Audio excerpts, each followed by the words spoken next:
And in this tutorial, we're going to be talking about creating our deconstructor for our linked list. So to get started, we have our linked list here. Our header is pointing to the first node, tail is pointing to the last node, and we have our data member size of 4. Now our deconstructor is going to get invoked whenever our linked list goes out of scope. And the whole point of a deconstructor is to do memory cleanup. So what we're going to do is actually delete every single node within our linked list. So to get started, we're going to have to start at whatever header is pointing at. So we just can't say header delete the first node. So let's take a look at that situation.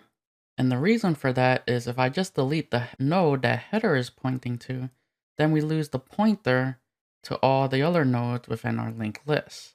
So we're going to have to create a temporary pointer. Now I called this pointer next because next is going to be always pointing to the next node that we're going to delete. Now we usually, when we traverse a linked list, we have 2 pointers.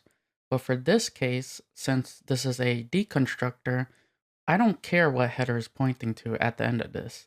And I also don't care what tails is pointing to at the end of this either.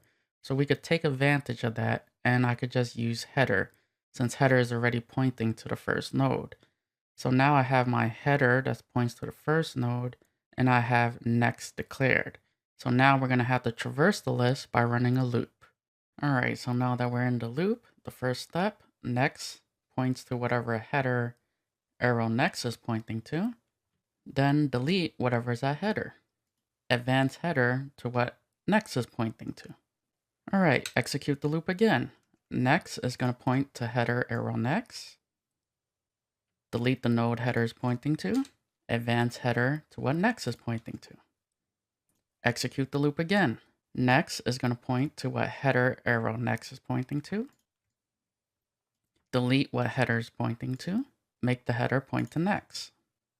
And then execute this one more time. Next is going to point to what header arrow next is, which is just going to be null. So I'm just going to leave this out here. And then delete what header is pointing to. Make the header point to next. So now header and next are both null. And then that's the end of the loop. So now let's actually take a look at this in code. Alright, so here we have our deconstructor. Now the first step, we're going to have to declare a pointer that's going to point to the next node. So I'm just going to say node star next, and we're just going to declare it. The second step, we're going to have to traverse the list. So I'm just going to use a while loop, and we're going to test to see whether or not header does not equal to null. So while header does not equal to null, keep executing this loop. So the first step, get the next node that's in front of header. So I'm just going to say next is going to be pointing to header arrow next. The second step, delete the node that header is pointing to. And finally, we need to advance header and make it point to next.